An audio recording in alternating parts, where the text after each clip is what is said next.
नमस्कार मंडळी, पुन्हा एकदा स्वागत करतो तुमचं आपल्या एका नवीन व्हिडिओमध्ये. मित्रांनो, आज भुईंज येथे भव्यदिव्य ओपनचं मैदान मित्रांनो संपन्न झाले. आज बैलगाडी क्षेत्रातील मित्रांनो बरोबर काला दिवस बोलता येईल, कारण आज आपल्या सर्वांचा लाडका रायफल 81 आज आपल्या सर्वांना सोडून गेला.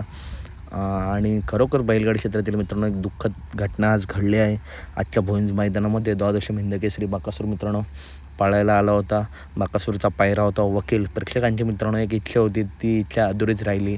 अखंड महाराष्ट्राचा लाडका द्वादश हिंदकेसरी बाकासूर मोठ्या मैदानात मोठा वाजतात, म्हणून त्याची ओळखाचा रायफल 81 हा जोड आपल्याला मित्रांनो यापुढे पळताना दिसणार नाही, कारण रायफलच मित्रांनो आपल्यातून निघून गेला आहे. आज मित्रांनो बाकासूर आणि वकील हा एक टॉप पायरा मित्रांनो या मैदानात आपल्याला पळताना दिसला. गाडीने गटपास केला आहे. आजचा बाकासूरने गुलाल घेतला तर खरोखर रायफलला मित्रांनो समर्पित असेल. अपडेट आवडल्यास नक्की व्हिडिओ लाईक करा, चॅनलला सबस्क्राईब करा. भेटूया पुढच्या व्हिडिओमध्ये. धन्यवाद मित्रांनो.